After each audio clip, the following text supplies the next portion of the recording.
Have you already experienced the attrition of Generation Z or iGen in your teams? I bet you have had.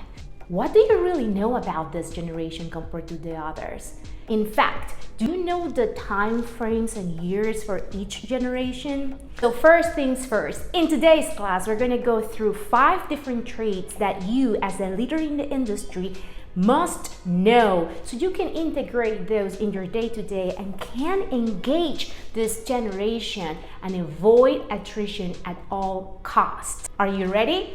This is the view of beautiful Santo Domingo. I had my first in-person meetup last week and it was a complete success. I'm very excited to have a waiting list soon for the in-person bootcamp here in Santo Domingo, Dominican Republic. The generations in the workforce are usually categorized within time frames and years. So far, we have divided 5 different generations. The first one, traditionalist silent generation. These are people born between 1925 and 1945.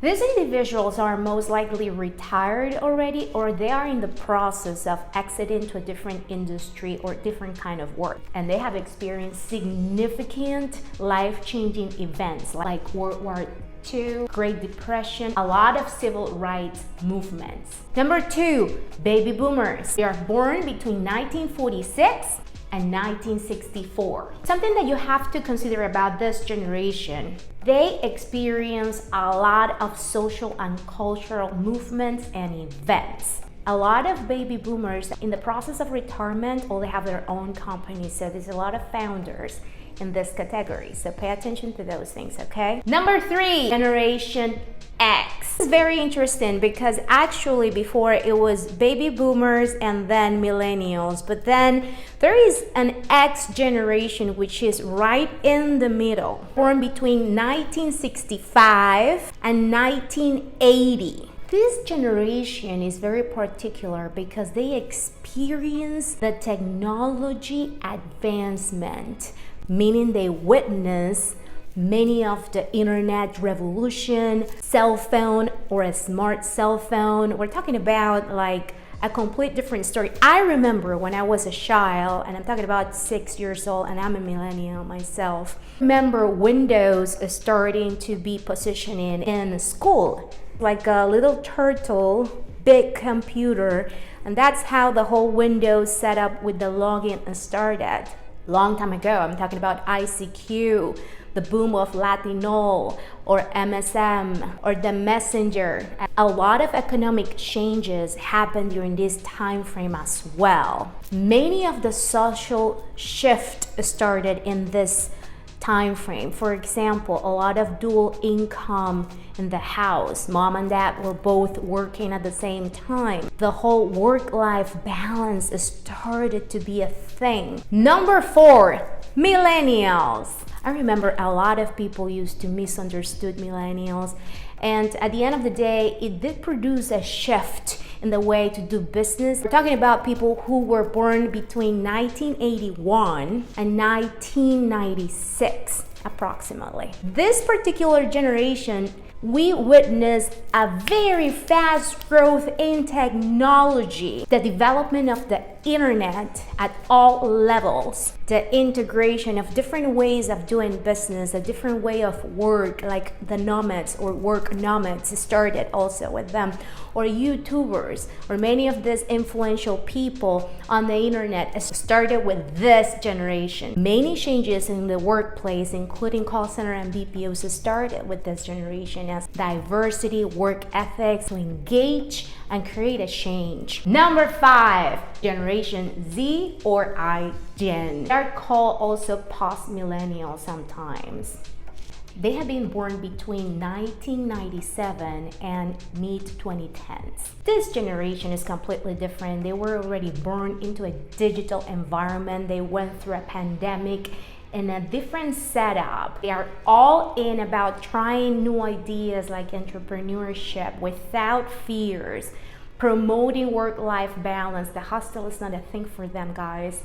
So pay attention to these things that are coming up. The biggest things that I have seen is that mental health is way more important than having like income or accelerated growth. So for them to engage in your company, you have to have the vibe. And we're going to talk about what is the vibe. They are all about creating an impact. What am I doing now that is going to create an impact to the environment, to the people, to the world, to my community, to the company, to my clients? Those things has to be very clear. Also, it's very important that you understand that they are not into having or engaging into changes if you don't explain the whys. It's also step-by-step processes rather than just figure out. Obviously, there is some overlaps between one generation and another, and this is not generalizing. Every person is different, as I always said, but there is tendencies, there is trends, there is waves that are important for us to understand so we as conscious leaders can switch our mindset and adapt our strategies to make sure that this Z generation can be all in instead of leaving. So Christie, how do I do this? One of the biggest things of this generation is that they might not do the whole phone thing.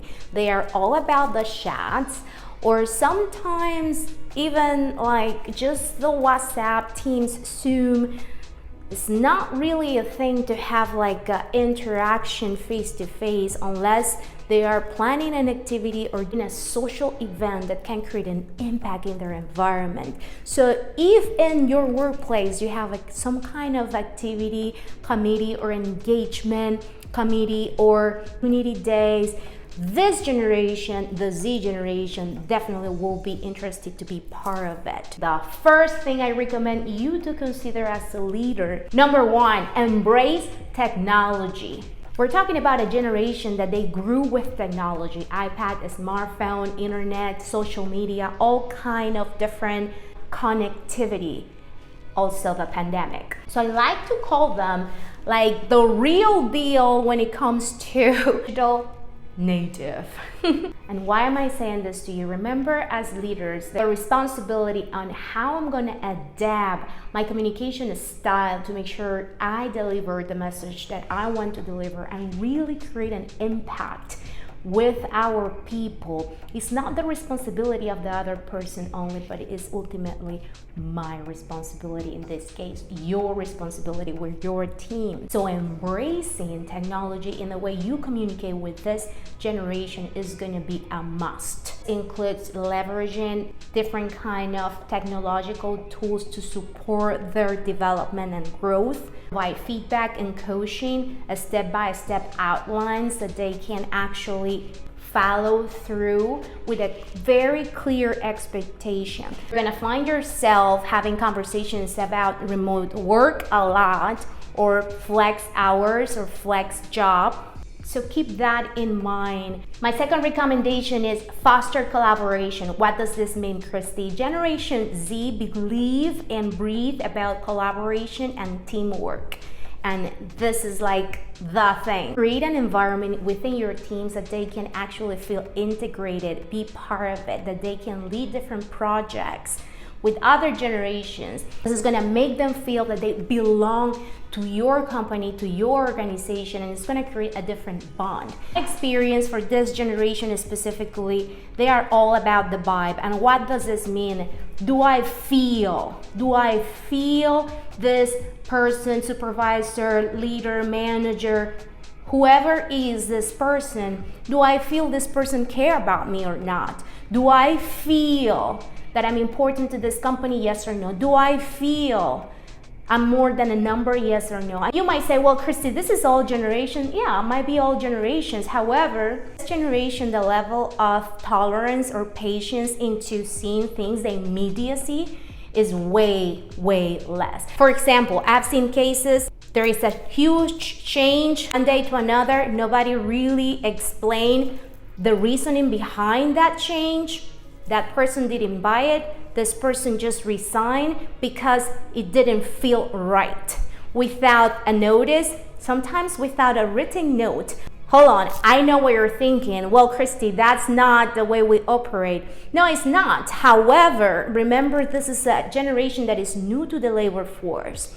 If you are a millennial, if you are a boomer, every generation at some point has complained from the previous generation. We all have made different changes and adjustments. That's how we evolve. That's how we grow in business, no matter the culture, no matter the country. But if you as a leader create a safe environment, what do I mean about a safe environment? A safe environment is an environment in which people can actually communicate in healthy ways without feeling judged, criticized, or that they are doing something bad. So this is going to be a challenge for some generations that are just to kind of, okay, this is the way it works, and if you don't like it, you go. Well, they are going to take it. They are going to leave without hesitation. Other generations, on the other hand, probably will wait until they have something else and not take that impulsive approach. Leave me your comment if that have happened in your teams. So creating an environment in which people can actually talk about challenges, problems safely, that they feel supported, then it's going to make a difference. That's what I call foster collaboration. Number 3, provide continuous learning opportunities of growth. It's unbelievable how this generation can be misled or misunderstood. It doesn't mean that they don't want to change or that they don't want to be integrated into a labor force in our industry for call centers and BPO or multinational. This means that they have a different way of learning and integrating those approach into their life. Generation Z, in my experience, they are hungry to learn from people who knows their business. So give them that. Provide them with tools for skill building, training, mentorship, coaching, or any kind of career professional growth that they can see the result and recognize it right on the spot. In my experience so far, this particular generation wants and needs a lot of feedback and a lot of guidance while they get from one point to the next. This generation is not the generation that they are just gonna figure out. I'm not saying all of them. I'm saying that can create a lot of frustration and a feeling of discontent. So create that learning environment that they can actually have the tools and encourage that curiosity, those ideas that might be innovative for your teams, your company, and your clients. Number 4, this generation is all about work-life balance. And I'm gonna give you an example. A boomer is sick, they will probably go work sick no matter what. X generation might say, hey, I'm feeling sick, guys. I might take a couple hours in the afternoon. I'm gonna prioritize whatever is going on if they are in a leadership position, training or supervisor or manager.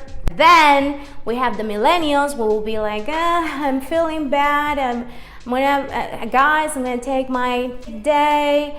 The Z generation might probably just take it because they're not feeling well. Remember, I'm not saying one generation is better than another one. I'm not talking about the hostile. I'm not talking about any of this thing. We're talking about specific examples in the industry right now that might resonate with you, and then what you're going to do as a leader to engage and understand and adapt your techniques with this generation so they can actually feel part of your team, your company, your goals, and exceed the expectations that you and the team has with them.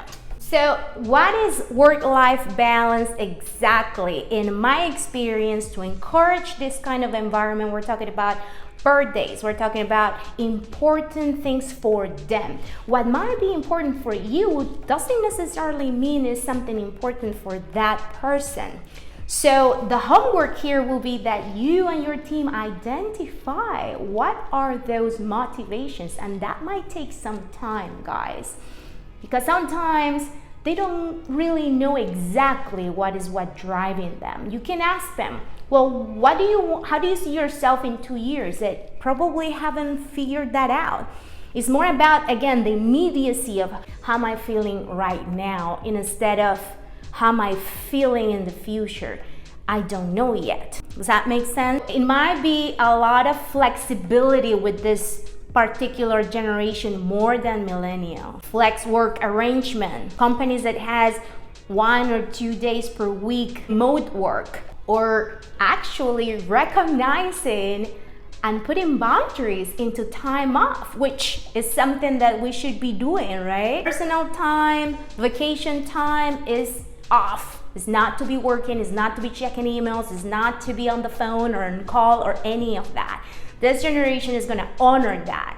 So all those leadership summits, health fairs, financial awareness, all those additional activities that your company, your team, you as a leader have for this generation, the Z generation, iGen, or the Crystal generation, are the ones that are going to really engage with you and your company, in addition to the just day-to-day. So this is something very important that you consider. An overload of work and constantly without checking across one thing to the next one, this can create frustration. So if you don't provide a specific guideline on priorities, or you explain step by step how they can get from one point to the next one, emphasizing that you care about their self-care, that you care about their mental health.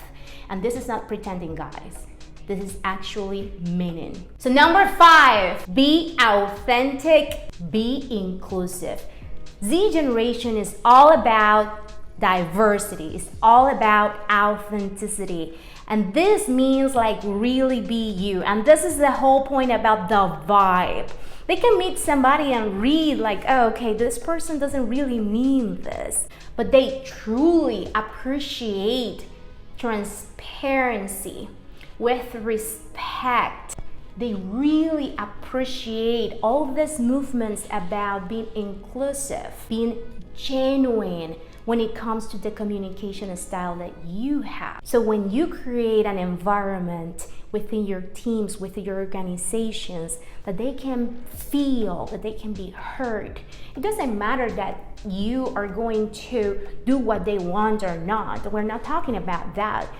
There is a specific responsibilities and work ethics that we need to comply when it comes to call centers and BPO, with the company, with the clients, with our team members. But this means the way we do it makes all the difference. That is what makes the difference between them staying and going somewhere else. Can I talk to my supervisor? Can I talk to my trainer? Can I talk to my manager without being judged? Can I go and ask for an advice and be heard? Not like, oh, I don't have time for this.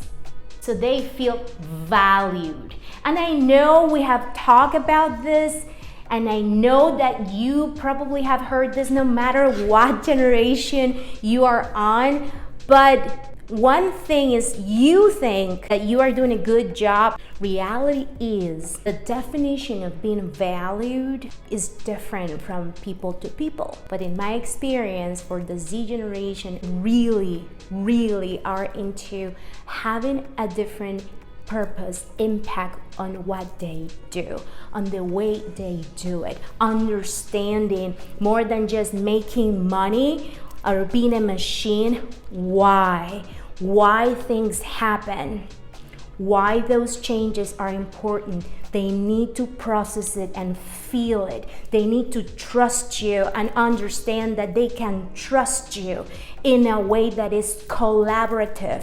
The connection with their immediate leaders and all the way up are going to create a huge difference between your attrition gaps and the people that actually are going to continue growing within your company with this generation. So if you are a Z generation or the Crystal generation and you're watching this video, congratulations. I'm very proud of you, because that means that you really want and have the desire to accelerate your career growth and continue growing and continue learning. And at the end of the day, that's going to pay off. If you are another generation and you're watching this video, leave me your comment below on what other traits have you observed with team members that might impact in the attrition. I am personally super excited to see how the Z generation is gonna make us level up in our industry in call center, BPOs, and multinationals, because the Z generation is not going anywhere. That is gonna push us to adapt, integrate, and evolve when it comes to our talent management strategies, the way we do business, and ultimately the way we operate in our day-to-day with our people, shifting and reshifting the way we communicate with our team members, promoting more and more awareness, more and more healthy dynamics within our workplaces, more collaborative into a learning environment instead of perfection, more conflict management instead of deflection, responsibility instead of blaming, judging. So there is exciting times right now. Like this video if you haven't. Remember to share with other leaders in the industry that are determined to level up their careers this year, who has the curiosity to continue learning and developing. Remember to subscribe, it's free. Let me introduce you to this view in beautiful Santo Domingo. I had my first in-person meetup here in Santo Domingo last week, and it was a complete success. I couldn't be more excited to have so many talented leaders who are committed to their professional career development this year. Managers of managers, managers, supervisors, and I am so excited to put in the calendar very soon my very first in-person boot camp for Dominican Republic in Santo Domingo for call centers and BPOs. So stay tuned, because I'm gonna open up the waiting list sooner than later. See you next class.